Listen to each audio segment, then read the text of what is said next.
Les lionceaux sur les pas de leurs aînés. À présent, notre invité dans ce journal, El Hadj Malick Mboup, il est de l'alternative citoyenne, le pouvoir au peuple.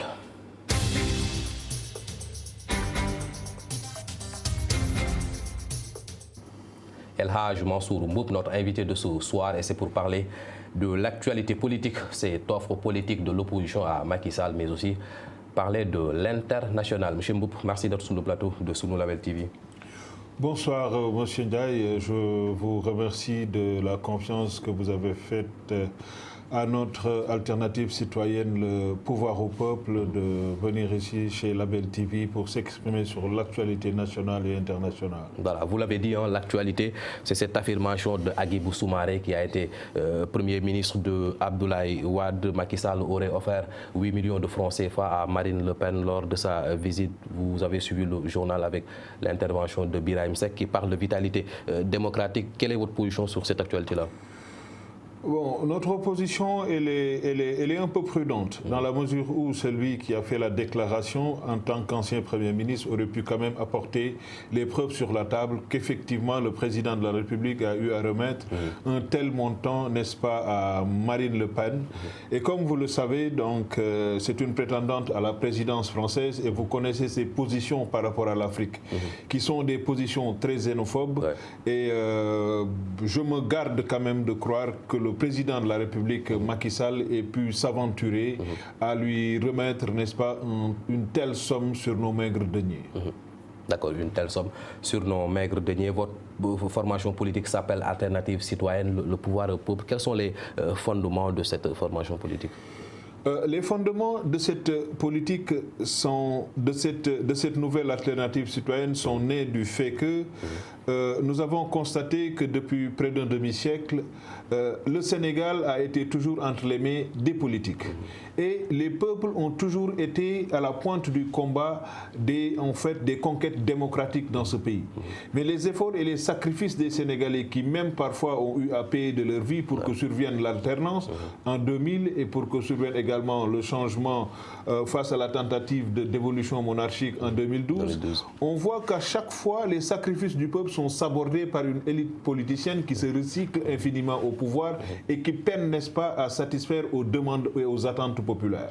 Et face à cette situation, l'alternative citoyenne, le pouvoir au peuple, est venu à son heure en disant que le moment est venu pour que le peuple sénégalais recouvre sa souveraineté. Le demi-siècle post-indépendance était au politique, mais le demi-siècle à venir devra être éthique et au peuple, au-delà même du Sénégal, sur le plan africain. Et le moment est venu quand même pour les Africains d'être beaucoup plus réalistes. Il y a un auteur, n'est-ce pas, historien qui s'appelle Yabara, qui a écrit Africa Unite, dans lequel il disait qu'on devrait éviter ce qu'il a appelé que l'Afrique continue d'être cette somme d'îlots de misère dans un archipel d'abondance. Il faudrait qu'on fédère nos forces, comme l'a dit Cheikh Anta Diop, essayer de faire basculer l'Afrique vers la pente de son destin fédéral, fédérer les nations africaines pour qu'elles soient beaucoup plus fortes et que dans la perspective de temps qui nous sépare à l'an 2100, que l'Afrique puisse aller à la reconquête de son hégémonie civilisationnelle et mener définitivement la marche du monde. Et nous sommes convaincus que cette conquête va démarrer au Sénégal, parce que quand même le Sénégal a toujours été un pays pionnier dans les conquêtes, même dans la résistance outre-mer à l'époque de l'esclavage. Les esclaves les plus téméraires qui ont mené les plus grandes révoltes dans les plantations en Jamaïque, aux États-Unis, en Haïti, étaient d'origine sénégalaise. Et cette verve-là est toujours en nous. Comme disait l'autre, c'est le même sang ancestral qui coule dans nos veines. Le Sénégalais est connu, le Sénégalais modèle est connu comme étant le Gore. Celui-là qui ne ment pas, celui-là qui ne trahit pas, celui-là qui est une référence. Mais à l'ère du Mawakhon-Wahet, on voit que le Sénégalais s'est littéralement métamorphosé du fait d'une malgouvernance qui persiste et qui tend à corrompre, n'est-ce pas, les masses. L'ambition est grande, les défis sont énormes. Comment est-ce que vous comptez procéder pour imposer ce changement-là? Pour arriver à ce changement, il n'y a pas 1000 voies. La seule voie, c'est la conquête du pouvoir. Les politiques se sont servis du pouvoir pour corrompre les masses. C'est c'est de ce même pouvoir et des deniers publics, des deniers des Sénégalais qu'il va falloir se servir pour renverser la tendance, c'est-à-dire user les moyens du peuple au service du bien-être, de l'éducation, de la santé et du confort des Sénégalais. Le moment est venu quand même de rendre aux Sénégalais ce qui leur appartient, ce qui leur revient de droit, et non se constituer en une oligarchie de jouisseurs au sommet de l'État pour partager les biens du peuple entre ses proches, n'est-ce pas, et ses partisans. Ceci me semble une démarche assez égoïste et quand même nos dirigeants gagneraient à être beaucoup plus généreux vis-à-vis des populations qui se battent et qui se tuent souvent pour les porter au pouvoir. Parce que quand même, on dit souvent que le pouvoir rend fou, mais le pédopsychiatre, n'est-ce pas, Maurice Berger disait que le pouvoir ne rend pas fou, mais il révèle au sens photographique du terme les traits de caractère de celui qui s'en est emparé et qui a su les cacher jusqu'à ce qu'il ait atteint ses objectifs. Celui qui se lance à la conquête du pouvoir en Afrique, il va se prosterner à Touba, ramper à Tivaouane, faire des génuflexions dans toutes les régions du Sénégal. Mais une fois au pouvoir, il s'érige en autocrate, s'accapare des deniers et essaie d'assujettir le peuple. Et le peuple sénégalais est un peuple friand de liberté, est un peuple digne qui n'acceptera aucune forme de soumission. Et je crois que cela pose quand même avec acuité la question du troisième mandat. Aucun juriste au monde, aucun constitutionnaliste ne saurait prouver que si Macky est encore révolu, ce ne serait pas un troisième mandat. C'est lui-même qui l'a dit. Je ne pourrai pas briguer un troisième mandat et que mon magistère à la tête de ce pays se limite à 2024. Qu'il nous épargne d'un bain de sang inutile. L'Afrique a assez saigné, l'Afrique a assez souffert. Et le Sénégal a toujours été cité en exemple par rapport à beaucoup de pays africains. Du point de vue du sens des responsabilités de son peuple, il ne faudrait pas que cette image soit écornée du fait d'un clan qui est au pouvoir et, n'est-ce pas, qui, à l'ère du pétrole et du gaz, est très réfractaire à rendre le pouvoir au peuple. Le président Macky Sall ne s'est pas porté au pouvoir. C'est aux Sénégalais qui l'ont porté au pouvoir de lui trouver un successeur, car le Sénégal n'est ni une dynastie, ni une monarchie. Il faudrait quand même qu'il ait assez de hauteur, comme Diouf l'a fait en 2000 et Wade en 2012, qu'il cède le pouvoir au peuple, qu'il organise des élections libres, transparentes et démocratiques, et que celui que les Sénégalais auront choisi le 25 février, n'est-ce pas, 2024, soit plébiscité et porté au pouvoir et qu'une nouvelle ère s'ouvre devant nous et que le Sénégal dépasse le cap de la corruption et de la malgouvernance. Et on reviendra sur cela, votre position, notamment sur le troisième mandat, les luttes démocratiques et autres. Mais restons toujours sur cette course vers la présidentielle. Le discours est convaincant. Comment est-ce que vous comptez parvenir au pouvoir? La présidentielle au Sénégal, c'est 51% du vote des Sénégalais. Est-ce qu'aujourd'hui, Alternative citoyenne est largement représentée au sein du pays pour...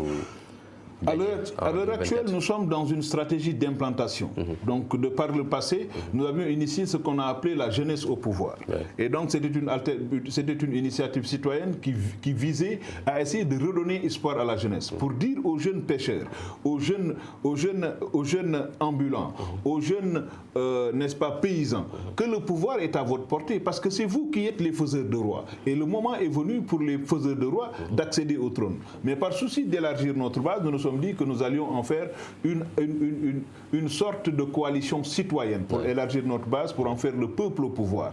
Et le peuple au pouvoir est en train de poser ses jalons. Nous sommes en train de faire le tour des foyers religieux parce que le peuple sénégalais est un peuple qui est fondamentalement croyant. Donc nous sommes en train d'aller vers les populations, de réactiver nos cellules dormantes dans les régions et dans la diaspora, de nous réorganiser et de convier les Sénégalais à cette nouvelle initiative pour leur dire stop, ça suffit avec les politiques.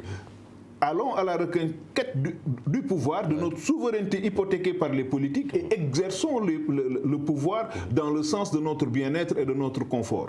Et ceci requiert une certaine organisation, une certaine structuration, parce que comme vous savez, 16 000 bureaux de vote, avoir cette représentativité, c'est du sérieux et ça requiert un certain travail. Qui est largement connu, est en train de faire un Motalienne le tour du Sénégal. C'est votre cas présentement? C'est ce que nous sommes en train de faire. Donc rien que le week-end passé, nous étions dans la région de Thiès.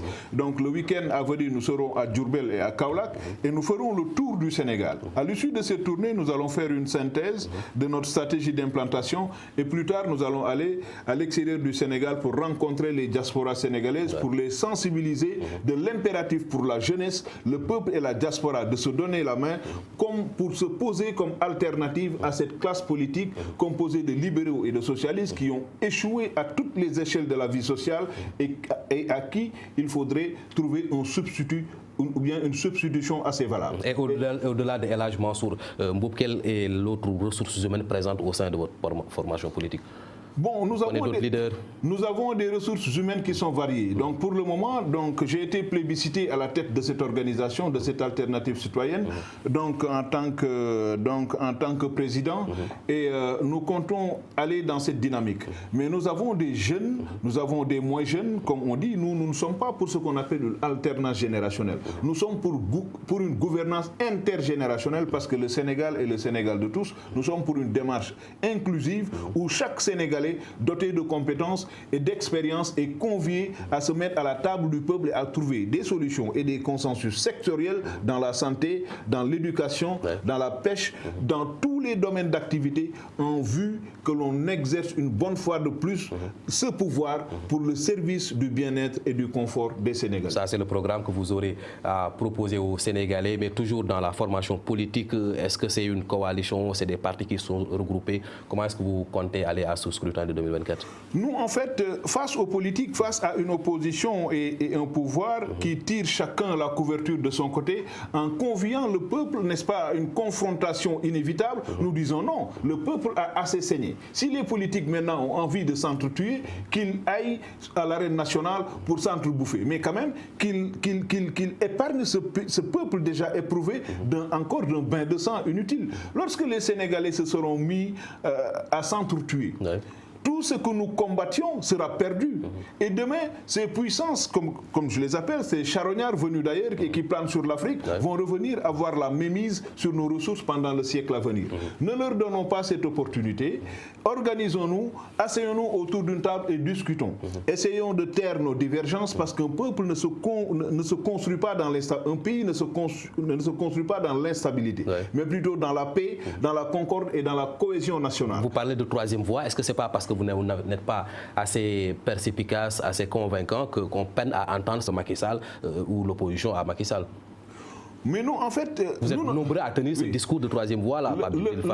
Le souci, c'est que, en fait, les Sénégalais ont tellement parlé de troisième voie que cette expression est devenue galvaudée. On en a parlé et reparlé et jusqu'ici, il n'y a pas eu une initiative sérieuse qui incarne cette troisième voie. Nous ne sommes pas de la troisième voie. N'est-ce pas là de votre responsabilité? Vous n'êtes pas de la troisième voie. Mais nous sommes de l'autre opposition. L'autre opposition, ça veut dire l'opposition qui s'oppose à l'opposition classique et au pouvoir également. Donc nous nous posons comme le peuple souverain du Sénégal. Nous voulons être à l'épicentre, n'est-ce pas, de l'échiquier politique. Nous voulons être cette force citoyenne qui combine le peuple, la jeunesse et la diaspora pour se passer des politiques opposition comme pouvoir, parce qu'en réalité, il n'y a pas d'offre politique. Si vous allez chez Yewwi, à part se battre contre le pouvoir et se doter des moyens de dégager le président qui est en place, quel est le projet derrière Yewwi Sénégal? Ce projet, il n'existe pas. Quel est le projet de Wallu? Wallu, c'est le PDS. On les a Pourtant, testés. PASTEF a un programme, Taxawu Sénégal a un programme, c'est le cas pour Malick Gakou et autres qui ont fait leur déclaration de candidature. Bon, le souci c'est que jusqu'ici, même si ces programmes existent, on ne les a pas vus.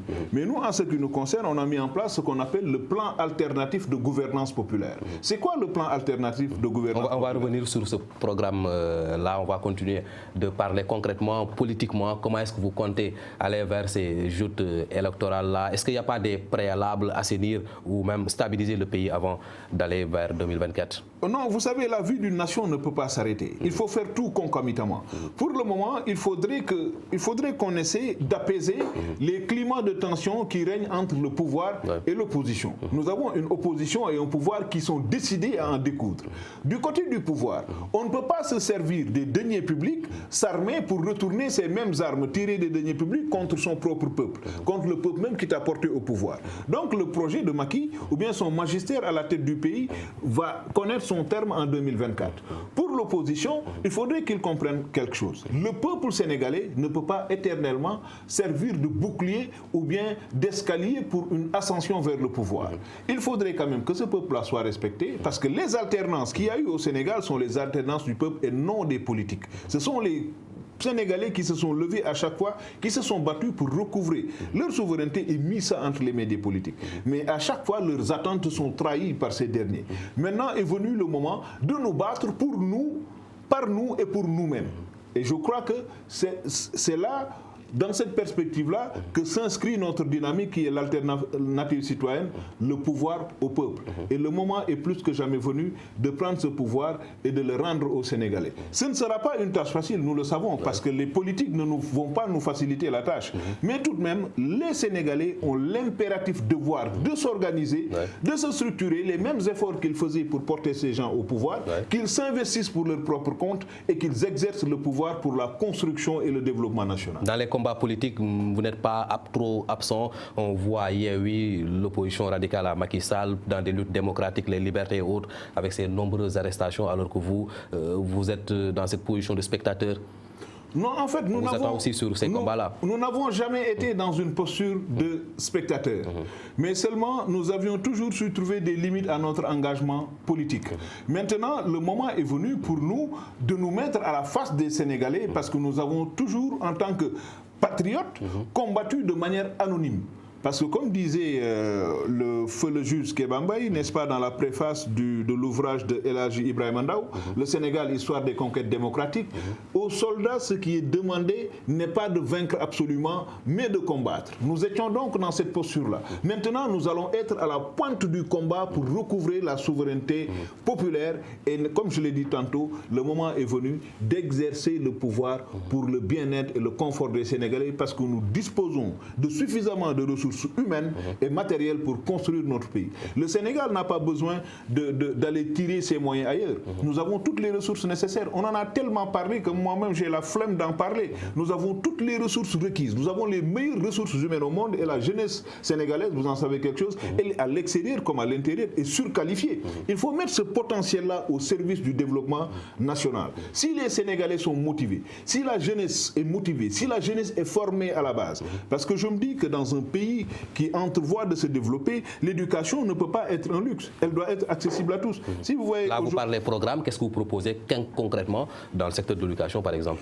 Dans le secteur de l'éducation, ce que nous proposons, c'est une éducation qui est totalement gratuite dans le préscolaire, le primaire et le secondaire. Ceci va contribuer à promouvoir ce qu'on appelle l'égalité des chances pour tous les enfants sénégalais.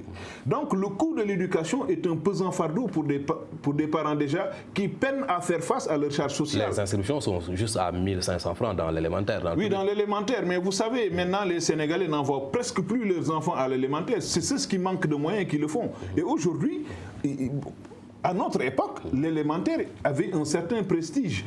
Ce sont les gens qui peinaient, n'est-ce pas, à trouver leur voie dans le public, qui allaient dans le privé. Mais l'école publique, la tendance a changé. La tendance a été inversée du fait des difficultés conjoncturelles. Maintenant, il faudrait quand même qu'on donne la chance aux enfants sénégalais. Parce que si aujourd'hui, ils préfèrent aller mourir, se noyer dans l'Atlantique, plutôt que de rester dans leur pays natal, c'est parce que quand même, il y a un manque de perspective qui est là. Et si l'État avait mis les moyens nécessaires, mené les bonnes politiques publiques, aujourd'hui, on aurait assisté au rapatriement des cerveaux ayant fui ce pays. Mais qu'est-ce que vous proposez en face dans le secteur de l'éducation? Par exemple, le gouvernement a fait des efforts, l'augmentation des salaires, l'éradication des abris provisoires, voilà, la hiérarchisation de l'enseignement. Est-ce qu'on ne vous attend pas sur la formation, par exemple, et l'emploi des jeunes? Oui, vous savez, tout est lié. En matière d'éducation, comme je disais tout à l'heure, notre projet repose sur ce qu'on appelle la gratuité des enseignements au Sénégal. Il faut revaloriser l'enseignant. Parce que Mariam Abed disait tantôt que les enseignants constituent une armée noble aux exploits quotidiens jamais chantés, mais qui partout où elles passent sèment le drapeau du savoir et de la vertu. Ils ne peuvent pas faire autant de sacrifices pour la nation, former des générations, travailler dans la misère et vieillir dans la misère. Il faut que le Sénégalais qui travaille, qui se tue, qui se donne pour la nation, quand même ait un minimum de confort. Il faut revaloriser les salaires des enseignants. Les dettes que l'État doit aux enseignants doivent être entièrement soldés et les enseignants mis dans des conditions de travail optimales pour la réussite et la formation de nos enfants. Actuellement, c'est le cas. Les enseignants sont présentement à l'aise, ils ne se plaignent plus. Il y a plus de Oui, bon, en fait, c'est pas parce que, bon, peut-être que vous ne les abordez pas trop. On ne risque pas de les trop gâter, mais ces en fait, enseignants. Ils méritent d'être gâtés en réalité. Le corps enseignant, le corps de la santé sont le socle, en fait, du bien-être et de l'état de santé des populations, aussi bien intellectuellement que physiquement. Et ces corps-là méritent un traitement spécial. Vous n'entendrez jamais, en général, en France, dans les grandes nations, vous n'entendrez jamais les enseignants aller en grève parce que tellement ils sont bien nantis et bien lotis. Et en fait, il faudrait qu'on leur crée un cadre d'émancipation professionnelle qui fasse qu'ils n'aient pas d'autres ambitions ou bien même qu'ils essayent de trouver d'autres moyens de subsistance. Donc, ils doivent être rémunérés à leur juste valeur et rémunérés à la dimension de leur mission. Parce que quand même, Thabo Mbeki disait, l'avenir d'une nation dépend de la manière dont celle-ci traite ses enfants. Et aujourd'hui, il ne faudrait pas, mais sortez dans la rue le matin, vous voyez combien d'enfants marcher pieds nus et tendre la main à la générosité du hasard. Il faudrait mettre un terme à ces phénomènes-là. On nous dit qu'il y a des enfants qui viennent de la sous-région et qui sont injectés au Sénégal, parce que soi-disant nous sommes beaucoup plus... Voilà, mais en fait, il faut sécuriser nos frontières pour éviter ce trafic ou bien cette infiltration d'enfants qui viendraient de pays voisins. Donc, ceci au-delà de l'éducation, parlons, vous avez tout à l'heure parlé des ressources dont dispose le Sénégal. Au-delà de cette gestion faite par Macky Sall, vous proposez une meilleure gestion de ces ressources. Vous savez, tout a été géré précipitamment. Ces ressources étaient dormantes dans notre sous-sol depuis des siècles. Donc, à l'ère, comme on dit, du pétrole et du gaz, il ne fallait pas se précipiter d'aliéner ces ressources à des multinationales. Parce que vous le savez mieux que moi.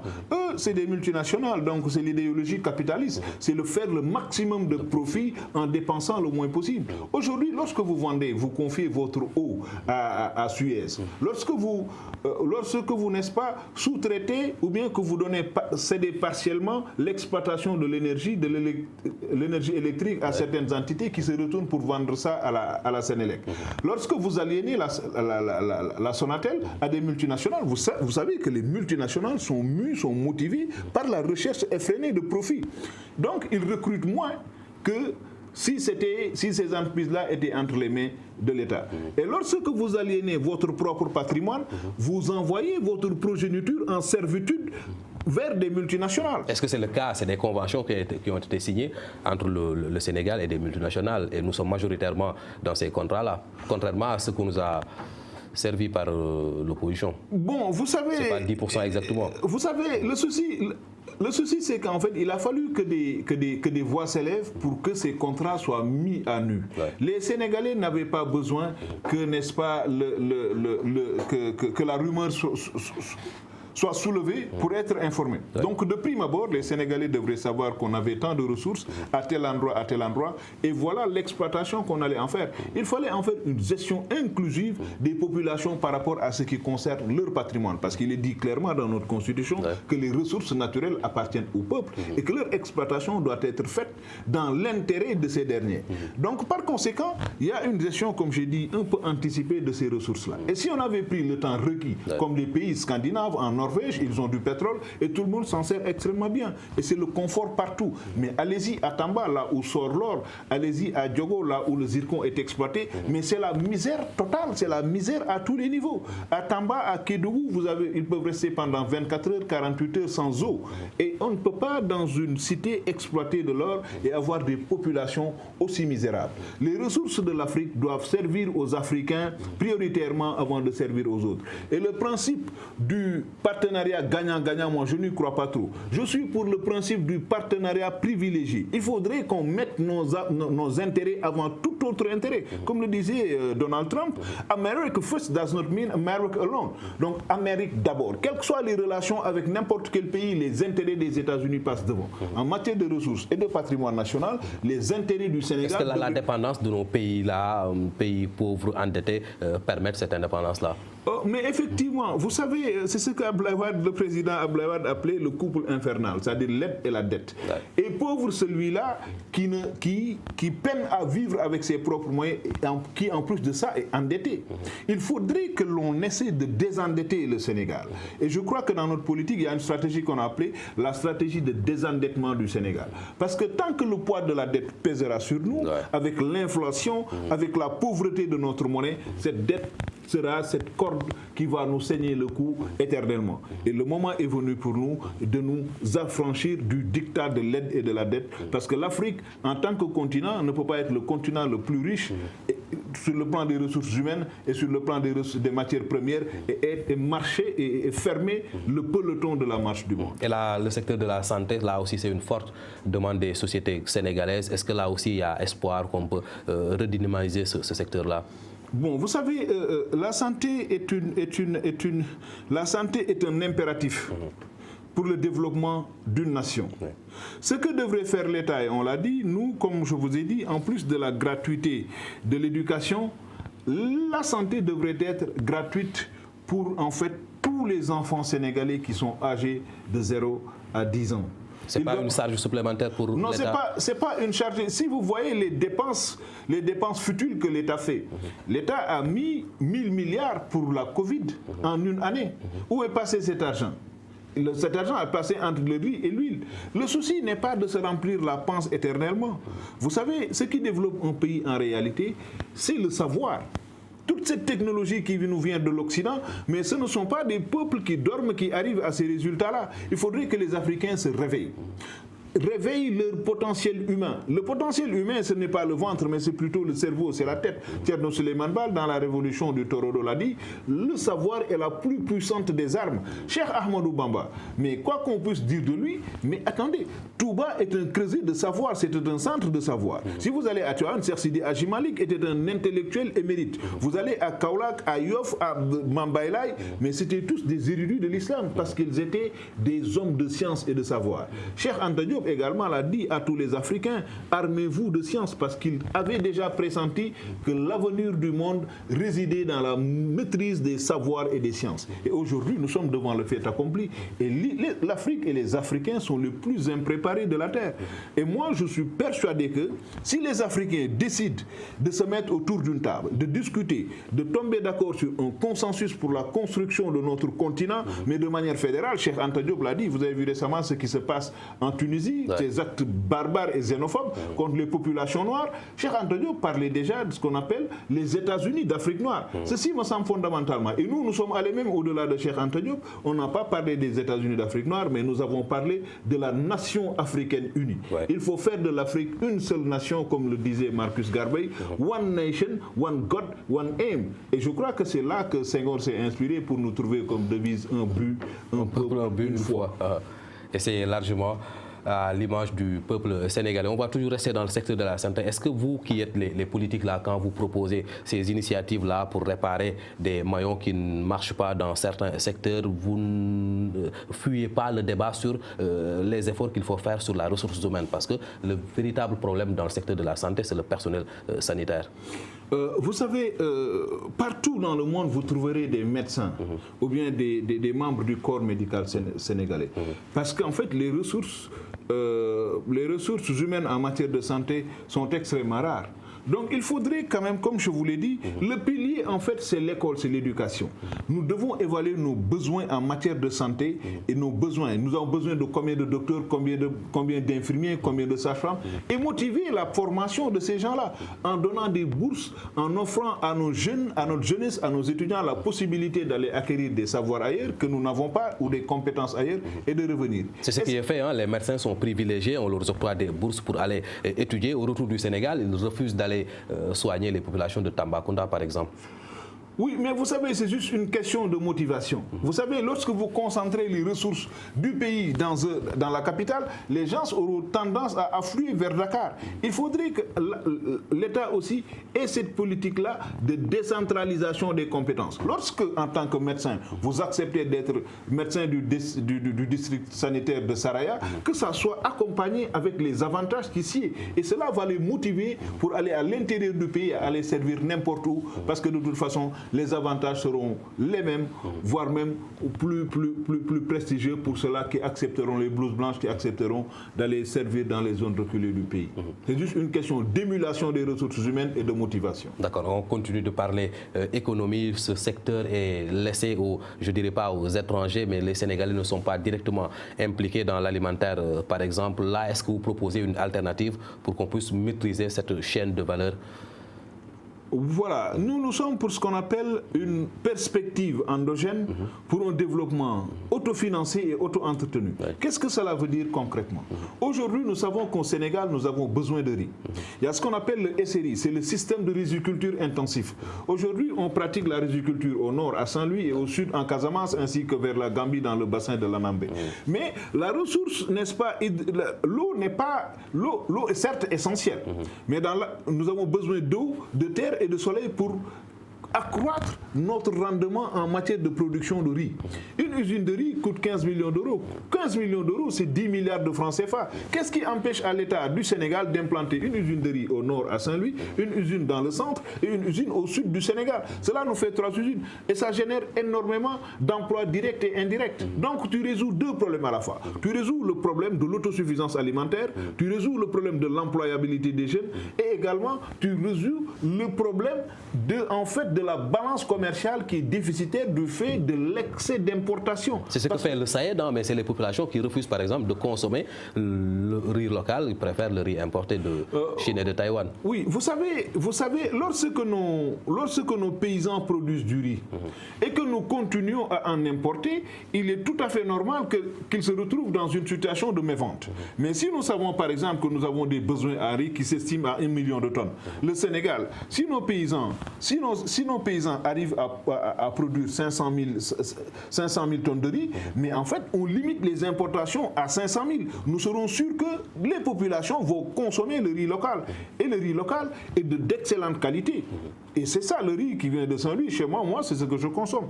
Et je crois qu'aujourd'hui également, comme vous dites, et c'est une réalité, les Sénégalais aussi doivent se rééduquer au patriotisme économique. Exactement. Consommer ce que nous produisons et produire ce que nous consommons. Et je crois que si nous parvenons à créer cet équilibre-là, le pays ne s'apportera que mieux sur le plan économique.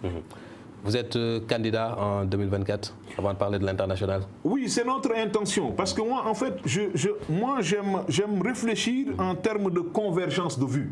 Parce qu'en fait, nous sommes arrivés à un moment où il ne faudrait pas se focaliser sur une personne. Un pays qui compte 17 millions d'âmes devrait pouvoir créer des convergences et des consensus autour de projets et autour de groupes d'individus. Parce que... En tout cas, il le faut pour faire face à Benno Bokk Yakaar. Il y a déjà une dizaine de candidatures déclarées. Et c'est ce que nous sommes en train de faire. Nous avons l'intention d'y aller dans le cadre de notre coalition, l'alternative citoyenne, le pouvoir au peuple.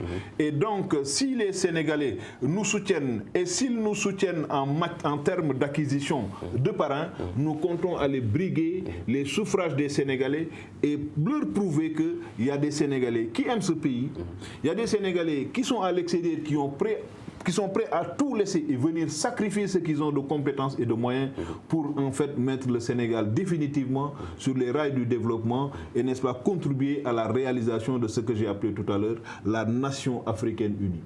Dernière question sur ça avant d'attaquer les actualités internationales. Est-ce que tout ce programme-là est disponible pour un téléspectateur de Sunu Label qui voudrait y jeter un coup d'œil?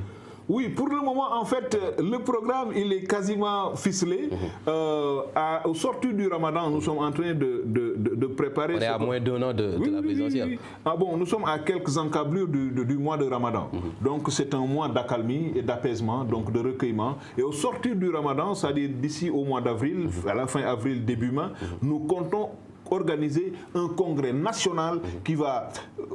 faire converger toutes les forces de notre structure qui est, n'est-ce pas, le pouvoir au peuple, pour pouvoir décliner un programme inédit aux Sénégalais qui va reposer, comme je dis, qui est le plan alternatif de gouvernance populaire, qui repose sur ce qu'on appelle la refondation des institutions, parce que ceci est fondamental, la refondation institutionnelle, la souveraineté économique et le développement industriel et technologique. Ce sera un projet qui sera chiffré, quantifié et, n'est-ce pas, avec un échéancier dans le temps. Comme je vous ai dit, nous avons une belle perspective d'ici en 2024 et 2100, c'est 76 ans, et je crois qu'on peut planifier le développement du Sénégal dans cette perspective-là, car le développement ne s'improvise pas, mais il se planifie dans le temps. Et ça passe aussi par une bonne justice, vous l'avez évoqué. Est-ce que vous proposez d'autres réformes institutionnelles? Nous proposons des réformes institutionnelles. D'abord, il faut desserrer l'étau de l'exécutif sur le législatif et sur le judiciaire. Mais comment le faire? Parce qu'il ne s'agit pas de critiquer pour critiquer, mais il faut mettre des solutions à la place de ce qui existe déjà. Qu'est-ce que nous allons faire? Nous allons affranchir, nous allons dépolitiser l'État du Sénégal. Qu'est-ce que cela veut dire? Le chef de l'État n'aura plus la possibilité de nommer un ministre de la Justice, parce que s'il arrive au pouvoir, il va trouver ce qu'on appelle au Sénégal un département de la justice, qui sera en fait du ressort exclusif des cours et tribunaux, des juges, des avocats et des magistrats. Ils auront leur système de nomination et feront face aux deux autres pouvoirs qui sont l'exécutif et le législatif.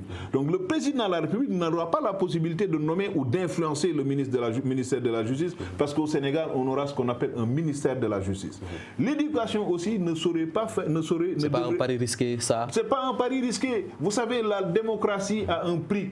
Si nous voulons sortir des carcans de la pauvreté et de la misère, il nous faut prendre des décisions fortes. Obama même l'a dit, en Afrique, il ne faut pas des hommes forts, il faut des institutions fortes. Les institutions ne sont fortes que parce qu'il y a des hommes des gouvernants qui ont de la hauteur et de l'envergure. Mais quelles que soient les institutions, si vous avez des gouvernants qui se mêlent de querelles de basse-cour, les institutions ne fonctionneront pas. Si ceux-là même qui font les institutions décident de les piétiner, parce que le système c'est quoi? C'est un environnement avec des règles. Si ceux-là qui font les règles décident de les violer, mais les règles ne fonctionneront pas. Il faudrait que les Sénégalais eux-mêmes prennent leurs décisions, prennent la décision, que chaque Sénégalais d'abord prenne la décision sur sa propre personne de changer. Parce que le développement, c'est un comportement. Exactement. Si vous allez en Occident, en Asie, vous verrez que pour un peuple, pour atteindre certains objectifs de développement, doit s'autodiscipliner d'abord. C'est individuel avant d'être collectif. Fondamental. Voilà. Parlons de l'international. C'est aussi une déclaration qui a fait polémique, la déclaration du président tunisien. Finalement, est-ce que c'est pas qu'on lui refuse ce que l'on initie au Sénégal, les ressources sénégalaises aux Sénégalais, les ressources tunisiennes aux Tunisiens? Vous savez, nous sommes, monsieur Ndiaye, nous sommes dans un monde post-Covid, où nous sommes à l'ère de la résilience. Les ressources intérieures des nations ou bien des continents ne suffisent plus pour les habitants de ces mêmes continents-là. Maintenant, ils sont un peu réfractaires à voir des masses affluer d'ailleurs et venir les assaillir. Cela est mal perçu. Nous sommes arrivés à un moment où il faudrait qu'on essaie de valoriser ce que nous avons, comme je dis, de ressources naturelles. Qu'on essaie de les exploiter pour le service du bien-être et du confort des Sénégalais. Créer des conditions de confort chez nous qui sont telles que le Sénégalais peut naître au Sénégal, étudier au Sénégal, être formé au Sénégal, sans éprouver le besoin d'aller ailleurs, si ce n'est pour faire du tourisme, comme ça se fait. Parce que tout est question d'organisation. Gaston Bachelard, qui a été le, comment dirais-je encore, qui a écrit la formation de l'esprit scientifique et qui était le directeur de thèse de Cheikh Anta Diop, disait que l'ordre est une vérité et le désordre une erreur. Et c'était le fondement de sa démarche scientifique. Aujourd'hui, nous vivons dans un désordre absolu. Sortez et voyez ce qui se passe dehors. Chacun se conduit comme il le veut. En matière de gouvernance publique, les autorités se comportent comme ils veulent. Les deniers publics sont mal gérés. Et vous voyez, cette indiscipline des élites favorise ce qu'on appelle l'indiscipline également des masses. Exactement. Et ceci me semble extrêmement important. L'incivisme et l'inconduite des élites engendrent l'incivisme des masses. Il faudrait que nos gouvernants, nos ministres, nos directeurs généraux servent de modèle aux générations qui vont venir les succéder. En quoi faisant?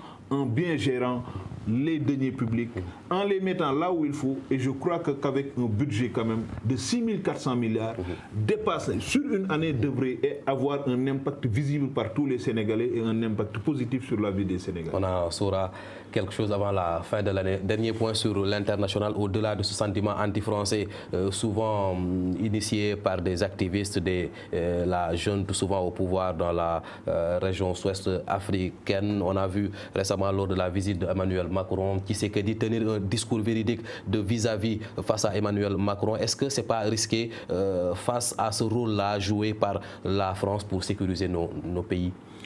Vous savez, il appartient aux Africains à présent de prendre leur destin en main. La présence française en Afrique ne nous a pas servi à un grand chose, sinon nous aliéner. Nous devons nous inscrire dans une dynamique de désaliénation. Et c'est pour cela qu'au niveau de notre coalition, nous avons mis en place ce qu'on appelle une doctrine politique, l'afrocratie, qui est l'aspiration légitime des populations africaines à l'autonomie psychique, pensée par nous-mêmes, nous libérer intellectuellement, à l'autodétermination politique, réfléchir par rapport à notre perspective et réfléchir par rapport à notre avenir, à la souveraineté économique. Et ceci me semble fondamental, et sans ces trois-là, tant qu'on ne sera pas libre d'esprit et de corps, tant qu'on n'aura pas les moyens de notre subsistance entre nos mains, on ne pourra pas... Mais est-ce que le rythme est favorable au-delà de l'absence de la France? On risque d'avoir Daesh au pas de nos frontières. Vous savez, une Afrique unifiée politiquement est ce qui est souhaitable. Mais avant de penser à une union des peuples ou bien à une union économique de l'Afrique, il faut penser à une union de la défense. Parce que nous savons très bien quel est le modus operandi des Occidentaux. Ce sont des impérialistes de sang et de nature.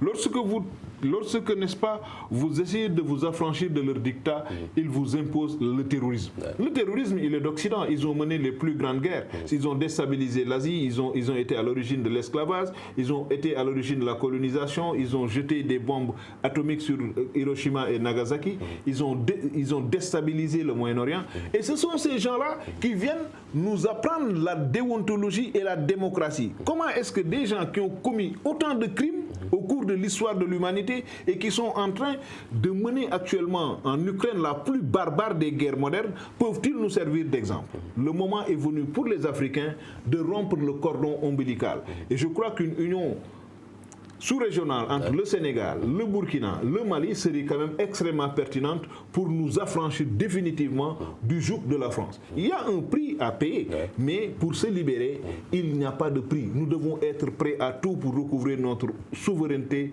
et notre émancipation. En tout cas, merci beaucoup. El Hadj Mansur Mboup.